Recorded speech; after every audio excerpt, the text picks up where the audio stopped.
And now, prepare for Oblation Comics Live with your host and co-host, Vinny and Christina Episode!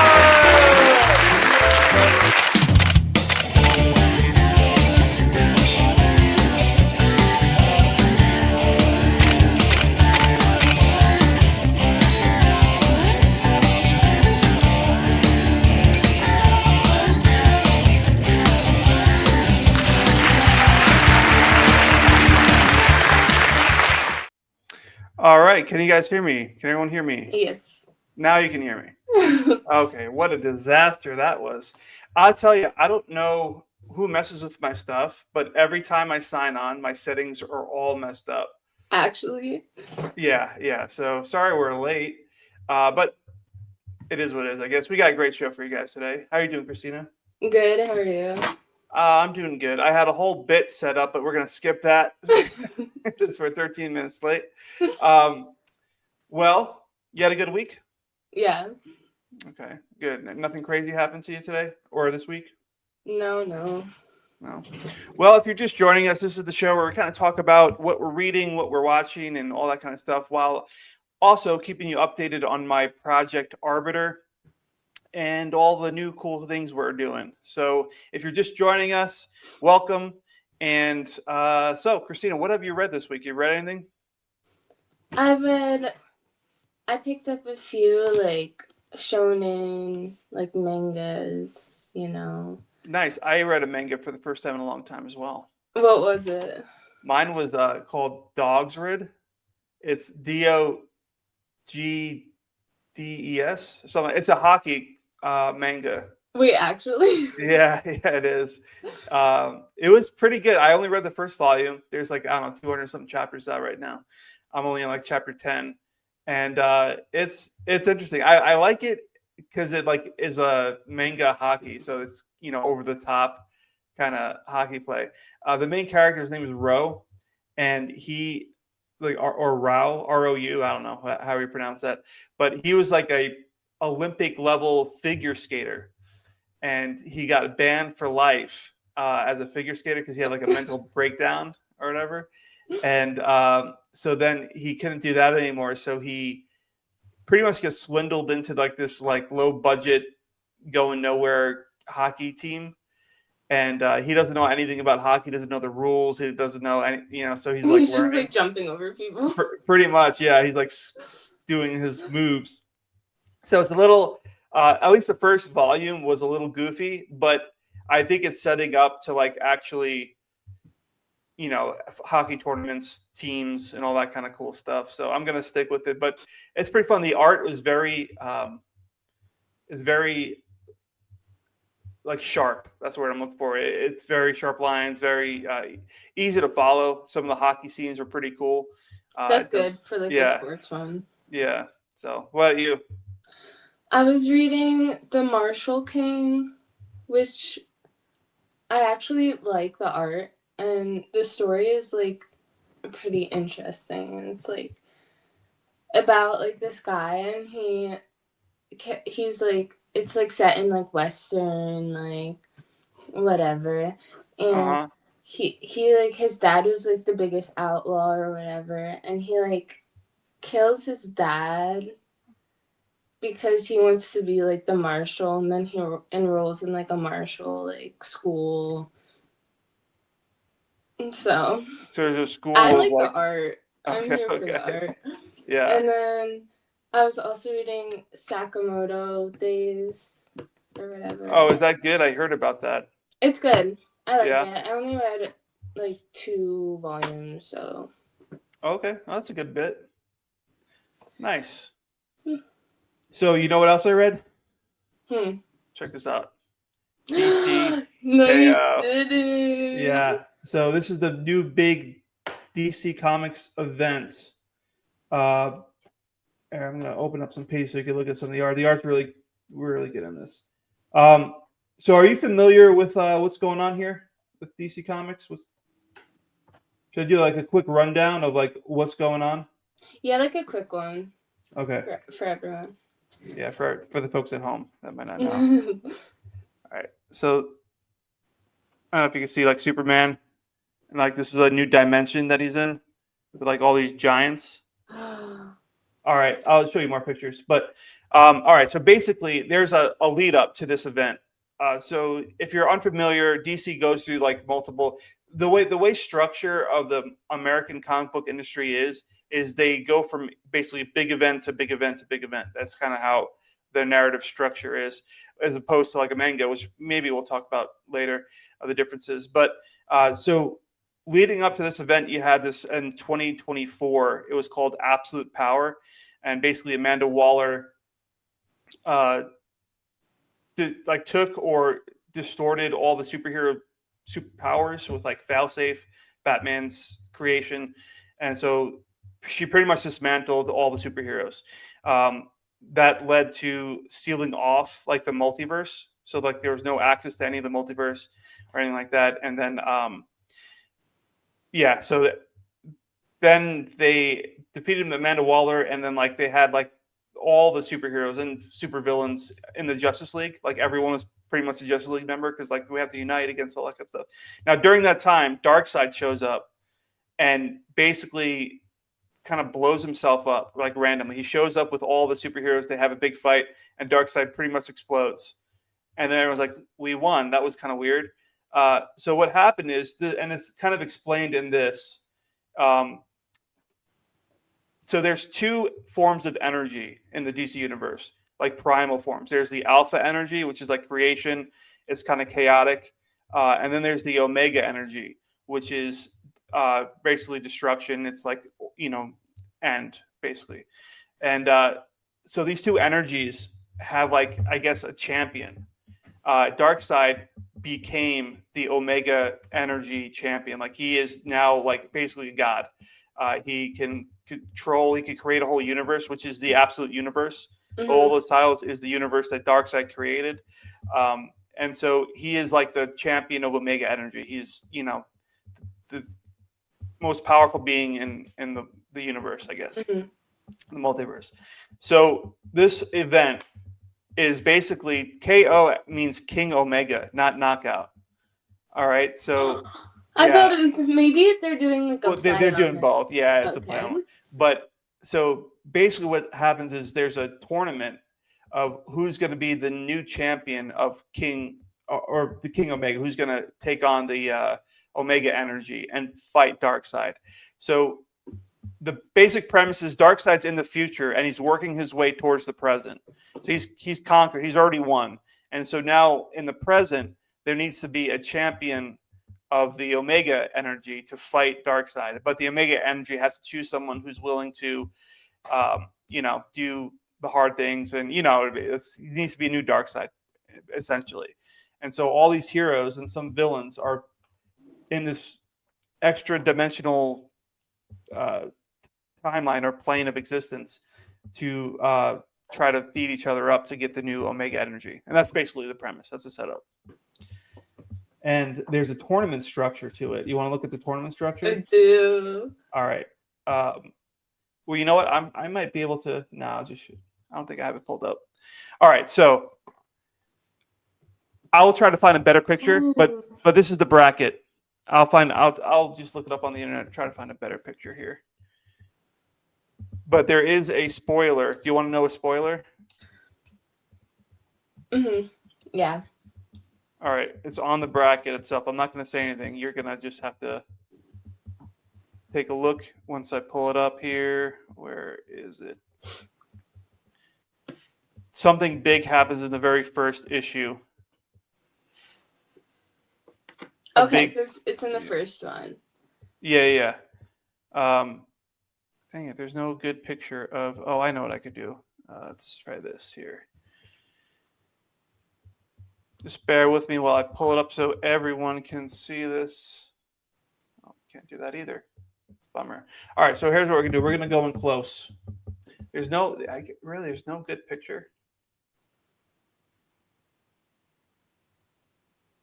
Okay, maybe I can blow that up.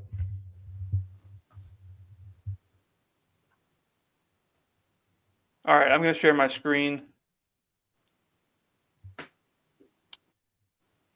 Your screen, and we're gonna do this one. All right. So you can see, let's try to blow it up even more. All right, there we go.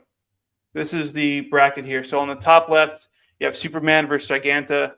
Then you have Captain Atom versus Power Girl, right? And obviously We the winner don't of that. see. I don't think we see the bracket. Oh, At least I don't. It's one of your comic pages. oh, did I share the wrong screen? All right, let me remove that. There we go. Can you see the bracket now? Yeah. Oh, you can? Mm-hmm. Okay, weird. All right. All right, so we have on the top left Superman and Giganta, right? Captain Atom, Power Girl, Guy Gardner, Firestorm. So yeah, you can look at all of them. Jay Garrick and Cheetah. So these are all the possible people that will win to get to the Omega Energy.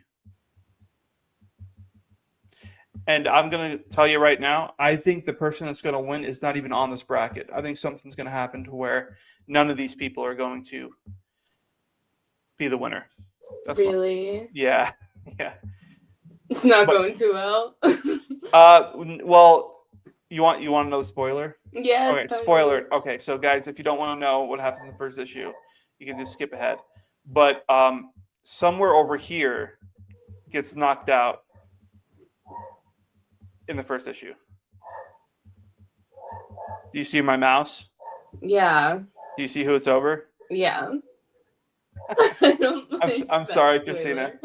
I'm sorry, Christina. I'm gonna stop sharing now. I know. I only say it because like that's your favorite. But yeah, no, that really does happen in the first issue. And he tries to save somebody, so it's in a noble way, but he is erased from existence in that first issue. So that's a bummer. Well, I would have put it down after I bought it. After that. Well, here's the thing. That's why I think that this big event is leading to another like crisis, where it's going to reboot the universe again. Yeah, well, that's what DC does. I mean, they kind of just do reboots. It's part of the part of their structure. But because they mentioned the New 52, remember the New 52? Yeah. The Time Trapper mentions the New 52. He's like, hey, this has happened before in another universe that you guys don't remember. And it's like shows images from like the New 52 era. Cool. Yeah. So yeah, overall though, it was really good read. It looks like it's gonna be a fun event. I'm kind of excited to see what's going on. They promised a lot of twists and turns and all that kind of stuff. So I think my opinion, I'm sticking to it, is because somebody has to fill in that bracket. He didn't lose to anybody, so he never went to the tournament. So I think whoever's going to fill that bracket is probably happened towards the end, which I think is going to be the Time Trapper, is going to be the one who gets the Omega Energy and fights Darkseid. That's my prediction. I'm going on record saying it. But I will also say this: if you guys listeners, are you into like extra dimensional stuff, I have a comic book that will be pretty exciting for you guys. You know what that is, Christina? Is it? Are you the author? Yeah, it's the one that I'm actually writing right now. It is Arbiter. So Arbiter is a cosmic noir that deals with the other dimensions. Basically, our main character here is an Arbiter, which is a old and pretty much dead order that protects our realm from breakers, which are monsters that enter into our reality to destroy it. So if you're interested in this kind of cosmic storytelling, definitely check out Arbiter. If you go to pre-order, so it's on oblationcomics.com. If you click the pre-order, you'll see that you could go right here and you could take a look for yourself. We got some pages you can look at, some covers, and then some posters. All really great stuff. Guys, you're going to love it. And it's only $8, $5 for a digital copy. Can you believe that, Christina? I can't. I mean, $8. You could spend more at a vending machine. You know what I mean? and people do. People do spend more than that. But listen, this is food for your soul, Christina.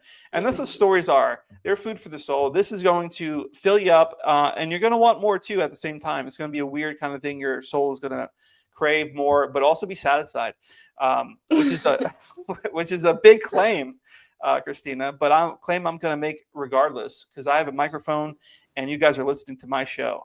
So it's 24 pages. It is, again, a supernatural grit with mythic depth. You're going to learn more about this world, Calico City, as shown behind our hero here. You're going to learn about this crack in reality and what's beyond that. You're going to learn about Angelo Leonati, and you're going to learn about this mysterious figure that has red veins all over him. Take a look for yourself. It is Arbiter, again, oblationcomics.com or fundmycomic.com/arbiter. Again, we're 36% funded.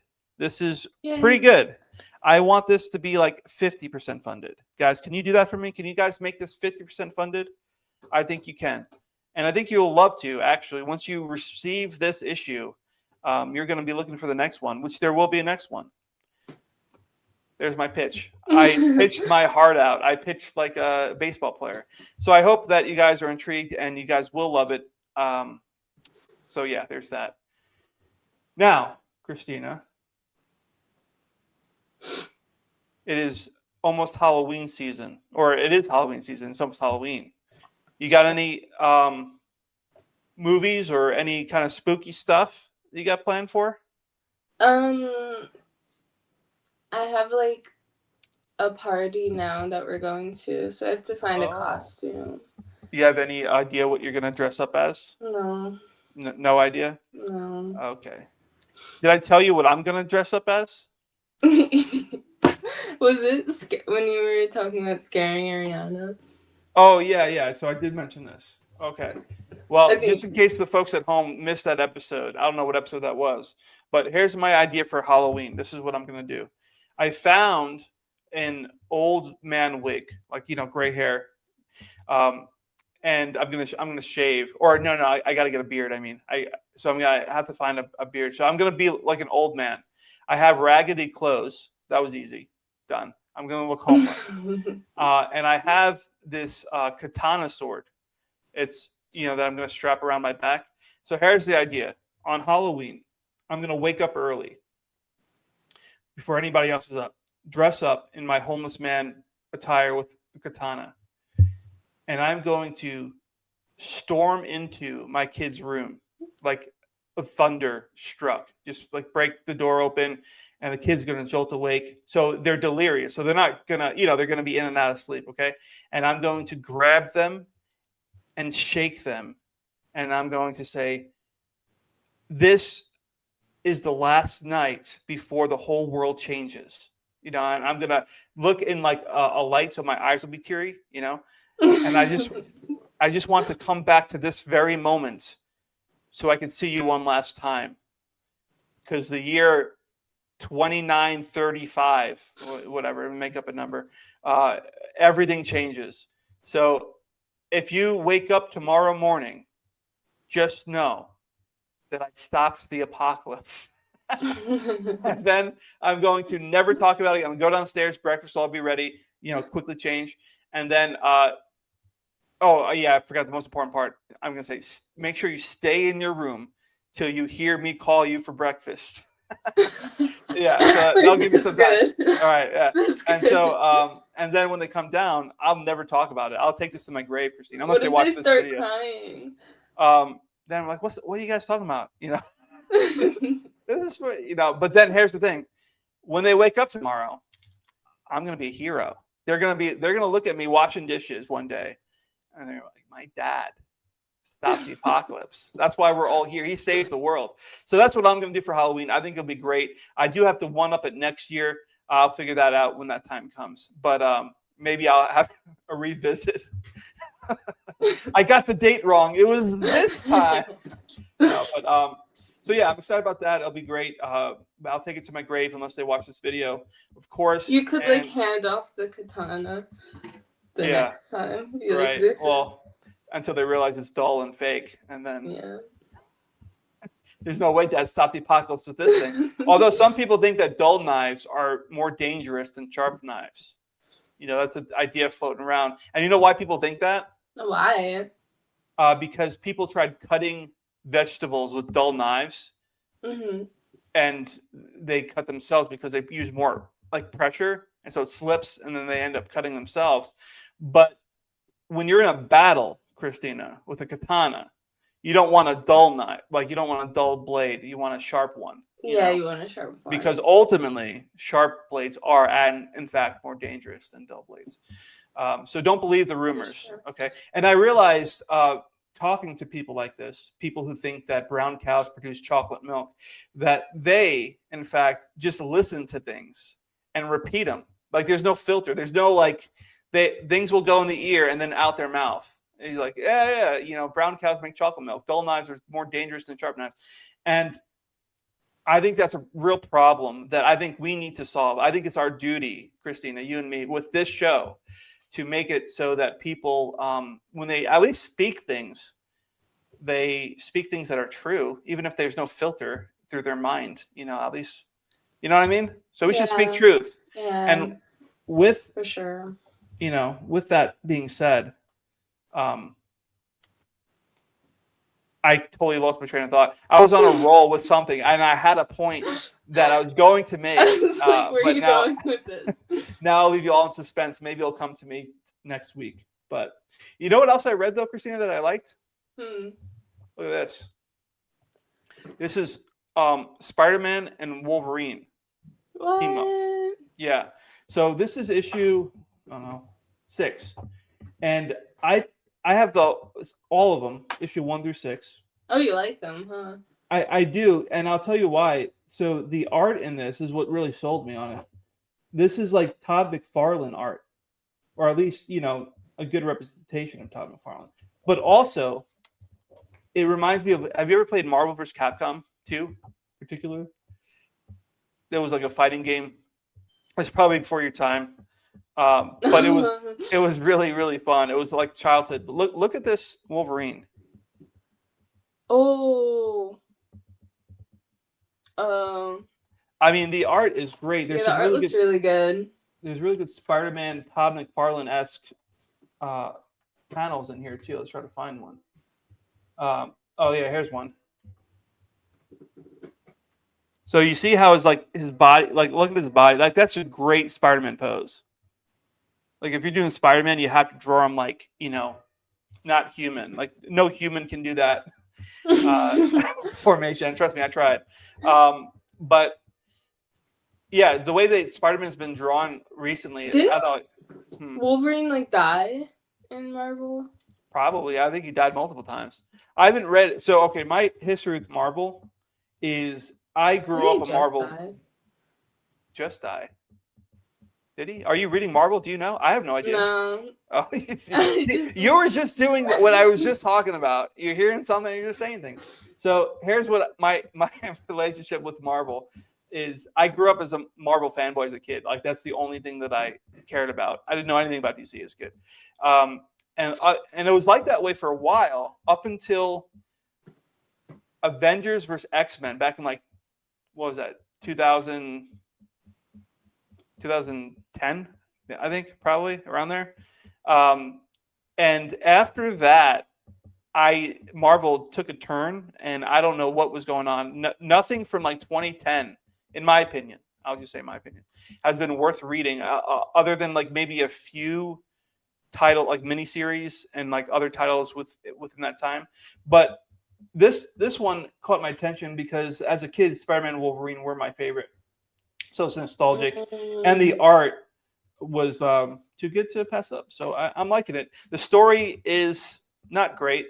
I mean, Spider-Man and Wolverine team up stories are never great, but it is fun. It's fast, and it's good art. So I'm liking that too. What's like the storyline of it?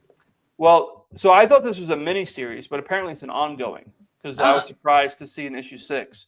But the first story arc was essentially this bad guy, I forgot what his name was, but he specifically pits Spider-Man and Wolverine against each other by insinuating through altered video that Wolverine. Do you know anything about, like, you know how he was like Weapon X and he like didn't Yeah. have a memory? So he didn't have a memory. So during that time, he was like working for whoever would hire him. So like Red Skull, for example, he worked for bad guys, and so the bad guy in this one, I forget what his name is, like Shadow something, um, shows Peter Parker a video where Wolverine is on a plane with Peter Parker's parents. The last moment of their lives, Wolverine crashed the plane, killing their parents because they were secret agents. And so Peter It was Parker, him the whole time. yeah, Peter Parker was very, very upset. Like, you killed my parents. And so they fight. And then Logan's like, I don't remember this. Like that, like it could have been, I did bad things, but I don't know. I'm not that person anymore or whatever. Turns out, spoilers again, if you are interested in the story, just skip ahead. Or just listen to my rendition because it's great. So what happens is they have to work together. They're kind of being teleported with like these wristbands that they can't take off for whatever reason to different parts of the world and fighting some of their classic enemies, which is just weird. Like it was just, I don't know. It was like That's boom, so boom. out of pocket. I know, but then What? the whole point of this, the big finale, was that the big bad guy was like, I'm showing you that you guys aren't real heroes. That when you guys make decisions, other people suffer for it, and that you guys are actually bad people. Because, and then the big reveal is he takes off his mask or whatever, and he's like, "Who are you?" Like nobody knows who this guy is. Like back in some other city, my daughter died because you guys were fighting bad guys and she got caught up in the mix. Therefore, you guys aren't good guys. And that was like the whole thing. I was like, really? That's the Really? and Wolverine's like, yeah, I know. Yeah, that's always been my MO. I'm not really a good guy. And then Spider-Man, of course, has the conscience of like, we let a little girl die. We didn't even know, who she was, her name or whatever. And then this guy he's just a revenge story. Like, you killed my daughter, or my daughter died because of you guys. So now I'm going to make you suffer and prove that you guys aren't real heroes. That was the whole first story arc. It was like, basic, nothing crazy. But it's still going on. This story, they're in the sewers, and basically Wolverine. The basic idea is Wolverine does what he has to do. Spider-Man feels bad about it. That's kind of like the dynamic, which is fun, But yeah, so that was that. I'm excited for DC doing their own thing, and also I have updates on my writing. Let's hear it. So if you guys missed out, I entered a writing competition called Writing Battle, and I submitted my story, okay? And it got a trophy and some good comments so far. It doesn't mean I won, but it's That's looking so exciting. exciting. Yeah, it looks like people are liking it. So That's I don't know. so exciting. What should I do, Christina? Should I do a live reading of it? Because I feel like it's public right now. People can read it anyway. I didn't think it would be public. So that's why I was thinking when I'm out of the competition, I can, All right. So you want me to read it? Yes, please. Okay. All right. I will. I'm This so is. excited. Let me see if I could pull it up here. Let's see what I can do. All right. This is my live reading of the story. So, all right, you know what? Can I? No, I don't want to share the screen because, again, I don't know if I'm pretty sure this is public, but I'm not 100% sure. So I'm not going to share my screen. But the criteria is I had to write a horror story with the character being a warrior, and the object, which is supposed to be an integral part of the story, is a key. So horror, warrior, and key. Those were my prompts that I had to write. All right. So the title of the story is called Behind the Wrought Iron Door. What do you think about that title? What do you think's behind it, Christina, just by that title? I don't know. Does the key open it? It does. It does. Let's see. Where? Oh shoot! All right, there I am. Okay, all right. I'm going to try my best narration voice, but I'm not a narrator. I'm not a voice actor. I am just a regular guy. I'm a scribe, is how you could describe me. So I'm going to do my best though. But I'm not. I'm no. What's his name? Liam Neeson or what's that other guy's name? Morgan Freeman. But I'll try. Okay, so the Behind the Wrought Iron Door by me. Okay, here we go. The fog clung to the trees like skin to bone.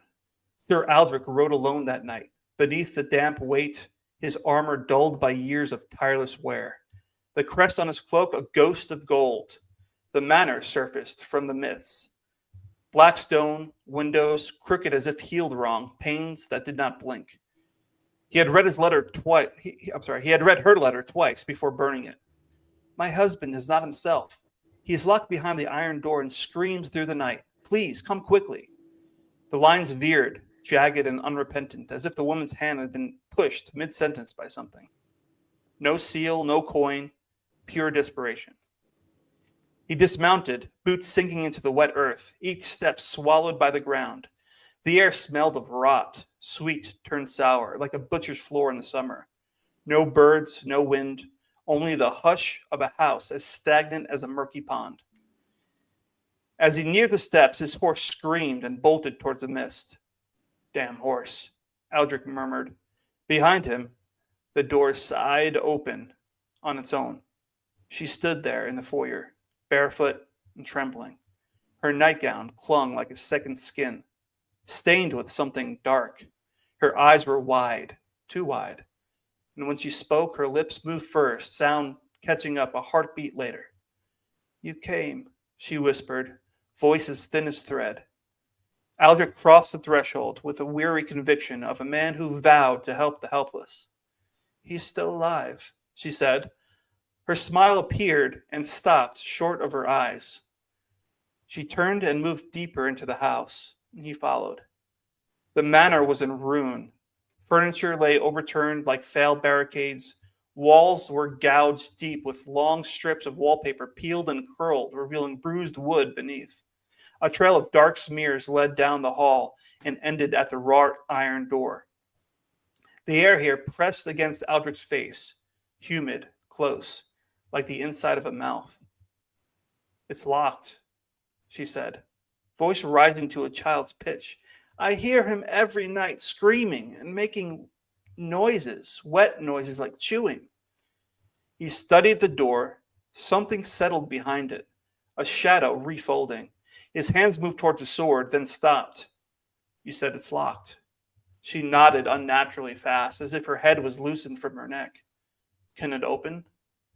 Her eyes flitted to the mantel. A small shape sat there, half hidden beneath a mildewed cloth.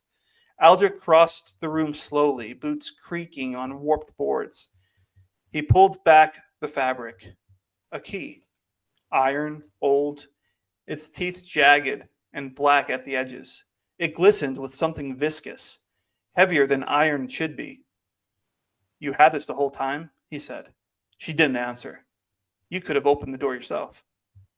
I tried, her voice softer now. My strength left me.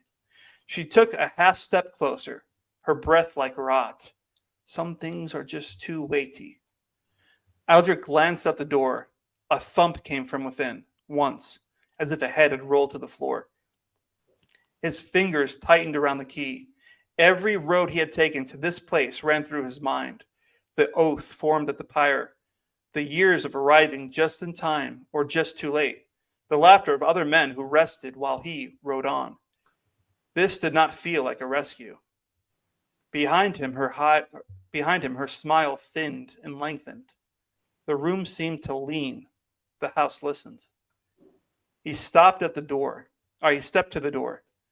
The key slid into the lock with the sound of wet cartilage. When he turned it, resistance rose. No pin, no tumbler, but pressure, like he was turning against the throat. The metal pulsed once in his grip, a heartbeat not his, and the vibration crawled up his arm to his teeth.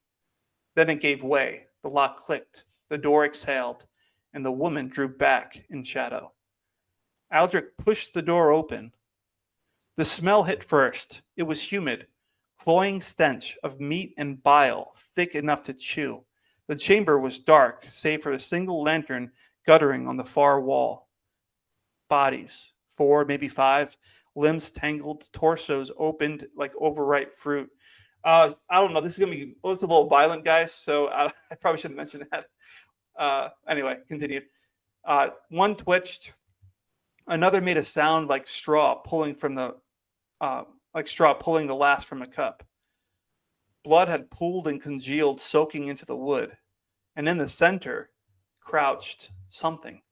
It was blurry and hunched, with its back arched high, skin barely fitting over its bones. Its face was obscured, sunken into a man's chest, chewing, slowly, deliberate, as if each bite was meant to be savored. When it paused, it lifted its head, and Aldrich met its gaze. They were not eyes, they were holes, deep, black, wet, like eternal drains.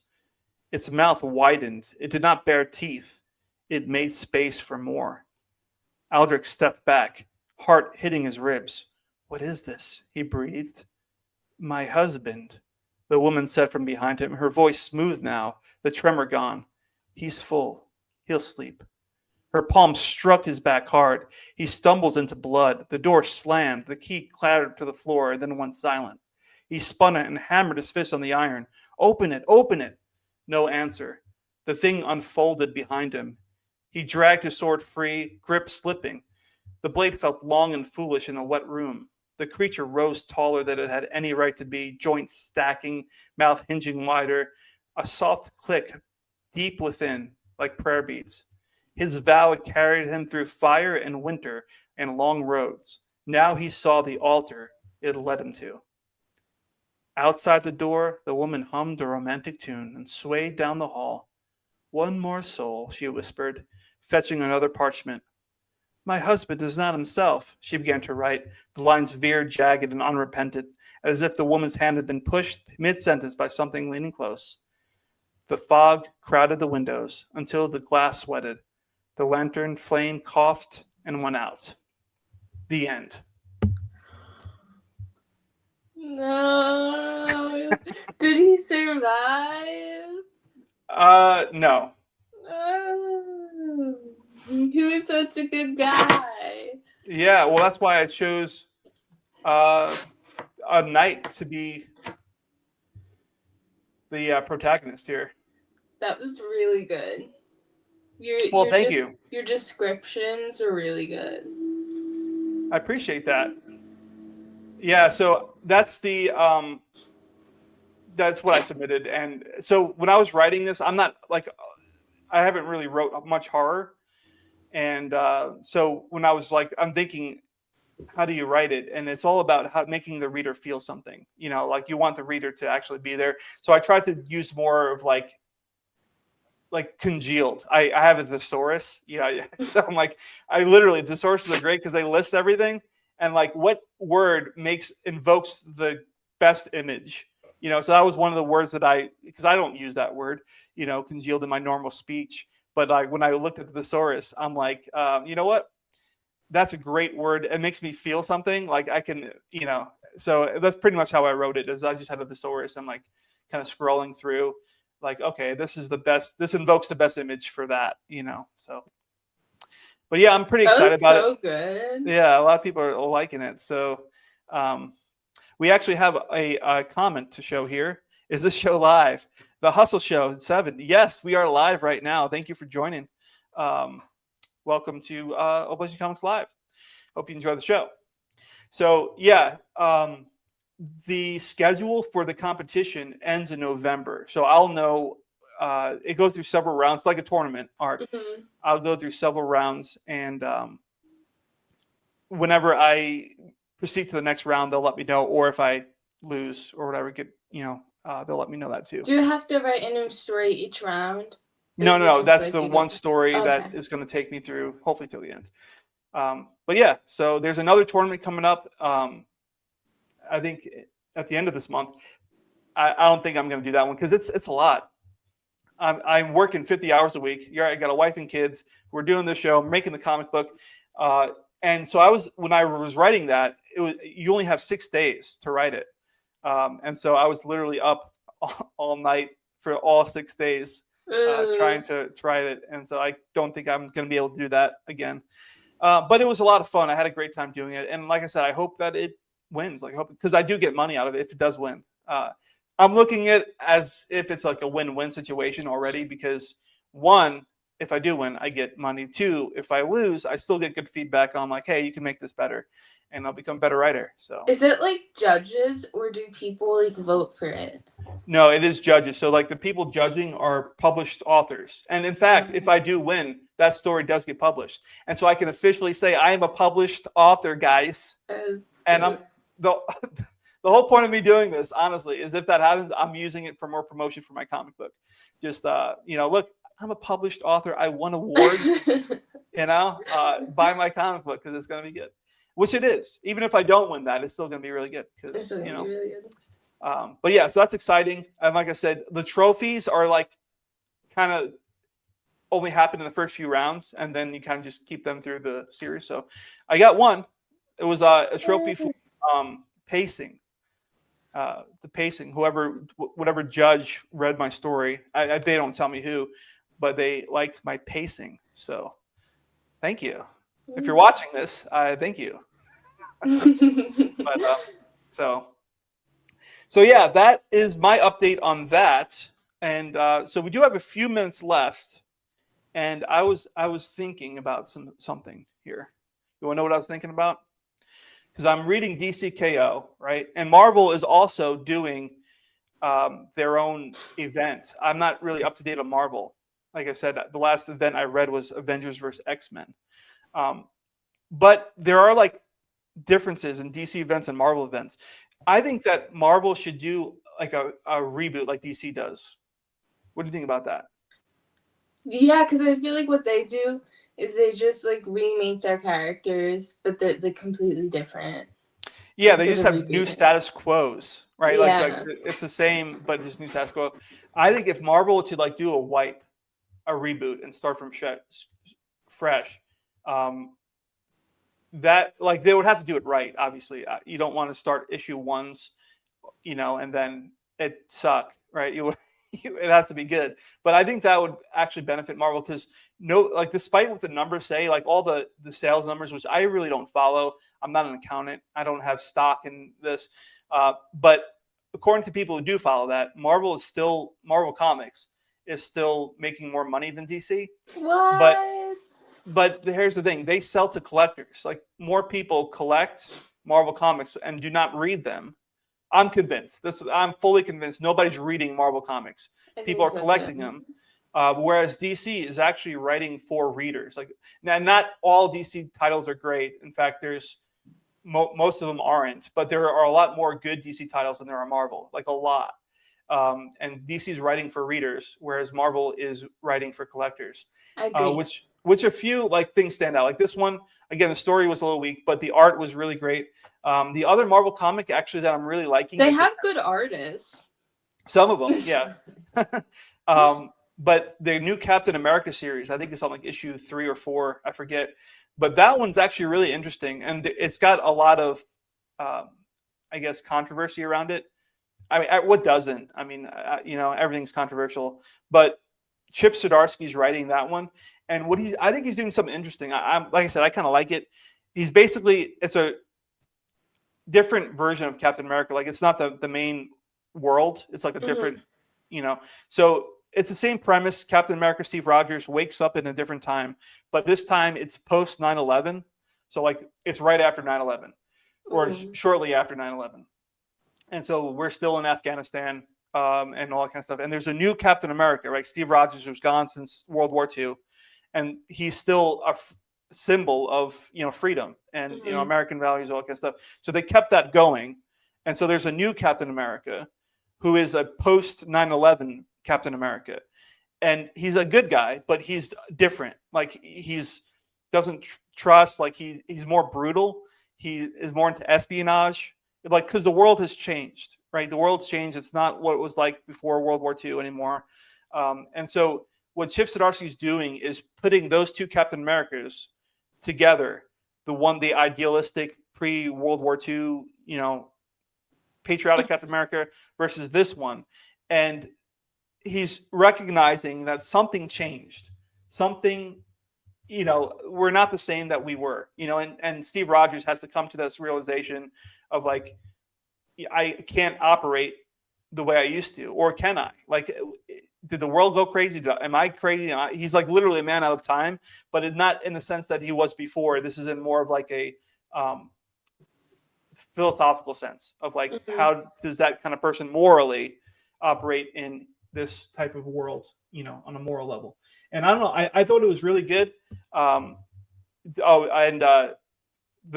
premise of it is Dr. Doom. He is like the head of Lavernia or whatever place he is, and he's a dictator.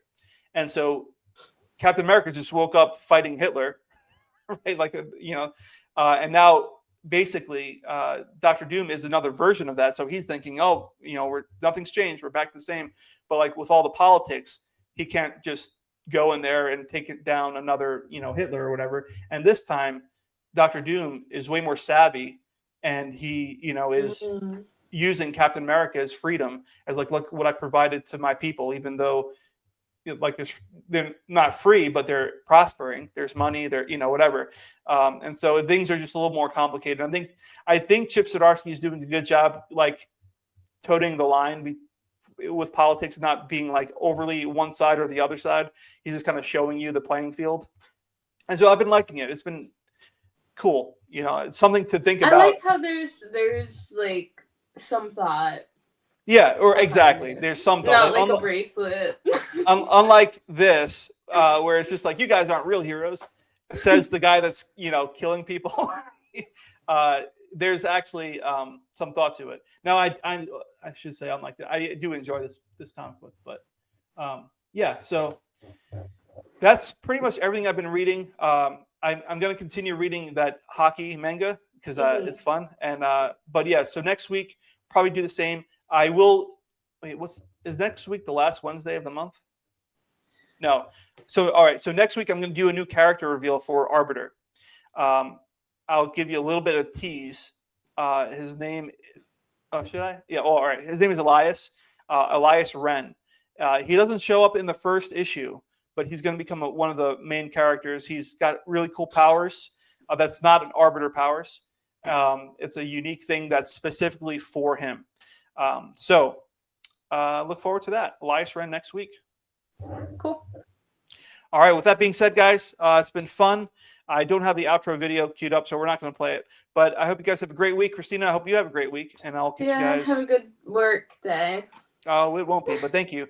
I'll talk to you guys next week. Bye. Bye.